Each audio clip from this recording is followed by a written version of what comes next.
World directory of modern military aircraft പുറത്തിറക്കിയ പുതിയ rank പ്രകാരം വ്യോമശക്തിയുടെ കാര്യത്തിൽ ഇന്ത്യ ചൈനയേക്കാൾ മുന്നിലെത്തിയിരിക്കുകയാണ്.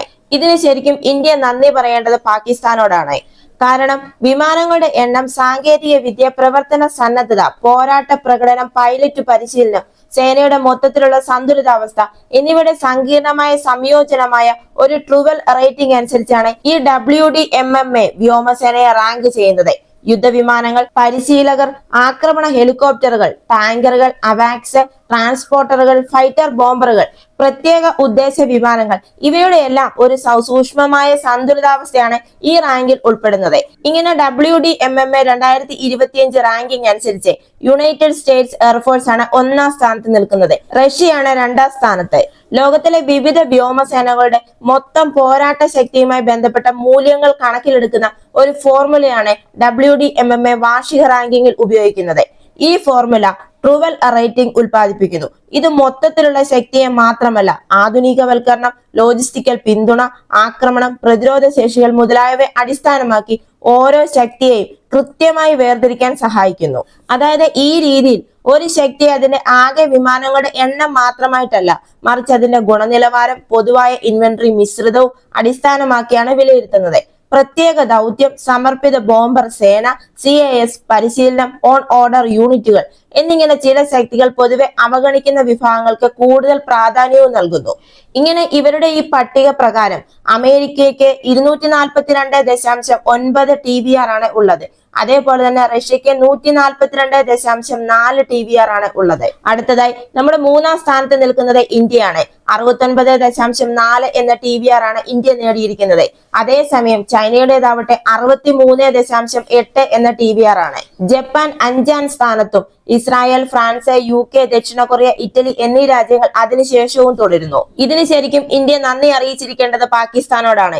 ഈ വർഷം മെയ് മാസത്തിൽ പാകിസ്ഥാനുമായി നടന്ന 4 ദിവസത്തെ ഹ്രസ്വകാല യുദ്ധമായ ഓപ്പറേഷൻ സിന്ദൂർ ആയിരുന്നു ഇന്ത്യൻ വ്യോമസേനയുടെ റാങ്കിംഗ് ഉയർത്തലിന് പിന്നിലെ ഒരു പ്രധാന ഘടകം. അതെ, പാകിസ്ഥാനെതിരായ ഇന്ത്യയുടെ സൈനിക നടപടികൾ വ്യോമസേനയുടെ റാങ്കിംഗ് ഉയർത്തുക തന്നെ ചെയ്തു. പോരാട്ടത്തിനിടയിൽ ഇന്ത്യൻ വ്യോമസേന അതിന്റെ സ്റ്റാൻഡ് ഓഫ് കൃത്യത, പ്രകടന കഴിവുകളാണ് പ്രകടിപ്പിച്ചത്.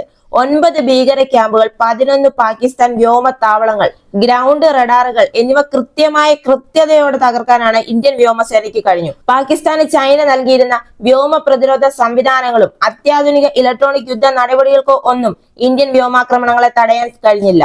അതേപോലെ തന്നെ പാകിസ്ഥാൻ ഏകദേശം 12 വിമാനങ്ങളാണ് നഷ്ടപ്പെട്ടത്. അതിൽ F-16, JF-17, ഒരു അവാക്സ് ആൻഡ് C വിമാനവും ഉൾപ്പെടുന്നു. വ്യോമസേനയുടെ കണക്കനുസരിച്ച് ചരിത്രത്തിലെ ഏറ്റവും ദൈർഘ്യമേറിയ ഉപരിതല വ്യോമാക്രമണമായിരുന്നു ഇത്. എന്നാൽ ഇവിടെ വ്യോമസേനയുടെ കാര്യത്തിൽ ചൈന ഇന്ത്യയേക്കാൾ മുന്നിലാണ്. എന്നാൽ WDMMA അനുസരിച്ച് വിമാനങ്ങളുടെ എണ്ണത്തിൽ ചൈന ഇന്ത്യയേക്കാൾ മുന്നിലാണ് എങ്കിലും ഇന്ത്യയുടെ വ്യോമസേന കൂടുതൽ സന്തുലിതമായ ഒരു വ്യോമസേനയാണ്. വ്യോമസേനയുടെ വിമാനങ്ങളിൽ 31.6% യുദ്ധ വിമാനങ്ങളും 29% ഹെലികോപ്റ്ററുകളും 21.8% പരിശീലന വിമാനങ്ങളുമാണെന്നാണ് WDMMA റിപ്പോർട്ട് കാണിക്കുന്നത്. ഇത് ഇന്ത്യയുടെ കപ്പലിനെ സന്തുലിതമായ ഒരു യൂണിറ്റായി തരംതിരിച്ചിരിക്കുന്നു. ചൈനയുടെ ഘടനയുമായി ഇത് എന്തായാലും വ്യത്യാസപ്പെട്ടിരിക്കുന്നു. ചൈനയുടേതെന്ന് പറയുന്നത് 52.9% പോരാളികളും 28.4% പരിശീലകരുമാണ്. ഇത് കനത്ത പോരാട്ട കേന്ദ്രീകരണത്തെ സൂചിപ്പിക്കുന്നു. എന്നാൽ പ്രവർത്തന വൈവിധ്യം എന്ന് പറയുന്നത് ഇവരുടെ വളരെയധികം കുറവാണ്. ഇതിലെ ഏറ്റവും പ്രത്യേകത എന്ന് പറയുന്നത് ഫ്രഞ്ച്, റഷ്യൻ, അമേരിക്കൻ തദ്ദേശീയ വിമാനങ്ങളുടെ മികച്ച ഒരു സംയോജനമാണ് ഇന്ത്യൻ വ്യോമസേനയ്ക്കുള്ളത്. അതായത് Sukhoi Su-30 MK, Dassault Rafale, Tejas mark 1 എന്നിവയുൾപ്പെടെ 4.5 തലമുറ പ്ലാറ്റ്ഫോമുകളുടെ ശക്തമായ ഒരു മിശ്രിതമാണ് ഇന്ത്യൻ വ്യോമസേനയ്ക്കുള്ളത്. കൂടാതെ നവീകരിച്ച മിറാഷ് 2000, ജഗ്വാറുകൾ, MiG-29 യുദ്ധവിമാനങ്ങളും ഇതിൽ ഉൾപ്പെടുന്നു. അതേസമയം ഇതിന് വിപരീതമായി ചൈനയ്ക്കാവട്ടെ ചൈനീസ് വ്യോമസേനയ്ക്ക് റഷ്യൻ വിമാനങ്ങളും തദ്ദേശീയമായി വികസിപ്പിച്ച വിമാനങ്ങളും മാത്രമേ ഉള്ളൂ. അതേപോലെ തന്നെ ഇന്ത്യയുടെ വ്യോമസേനയെ അതീവ വേഗത്തിൽ തന്നെയാണ് ആധുനികവൽക്കരിക്കുന്നത്. ഒക്ടോബർ 17-നാണ് ഇന്ത്യയുടെ തേജസ് മാർക്ക് 1A, ഇന്ത്യ തദ്ദേശീയമായി വികസിപ്പിച്ചെടുത്ത തേജസ് മാർക്ക് 1A ആദ്യ പറക്കൽ നടത്തിയത്. ഈ വർഷം അവസാനത്തോടെ ഈ തേജസ് വകഭേദങ്ങൾ ആദ്യ 2 ഉൾപ്പെടുത്താൻ പദ്ധതിയിടുന്നുമുണ്ട്. വ്യോമസേന നിലവിൽ 180 തേജസ് മാർക്ക് 1A യുദ്ധവിമാനങ്ങൾക്ക് ഓർഡർ നൽകിയിട്ടുമുണ്ട്. കൂടാതെ MRFA ടെൻഡറിന് കീഴിൽ 114 റാഫേൽ യുദ്ധവിമാനങ്ങൾ വാങ്ങുന്നതും ഇന്ത്യ പരിഗണിക്കുന്നുണ്ട്. റഷ്യയുടെ 5ാം തലമുറ യുദ്ധവിമാനമായ സുഖോയ് 57ന്റെ 3 മുതൽ 4 വരെ സ്ക്വാഡ്രൺ ഇന്ത്യയിലേക്ക് കൂട്ടിച്ചേരും എന്ന അഭ്യൂഹങ്ങളുമുണ്ട്. ഇന്ത്യ സ്വന്തം 5ാം തലമുറ യുദ്ധവിമാനമായ AMCയും വികസിപ്പിച്ചുകൊണ്ടിരിക്കുകയാണ്. എങ്കിലും ഈ ശക്തമായ ആധുനികവൽക്കരണ പദ്ധതികൾ ഉണ്ടായിരുന്നിട്ടും ചൈനയ്ക്ക് ഇന്ത്യയെക്കാൾ ചില പ്രത്യേക ഗുണങ്ങളുമുണ്ട്. അതായത് ഈ WDMMAയുടെ കണക്ക് പ്രകാരം ഇതിൽ UAVകളെ പരിഗണിച്ചിട്ടില്ല.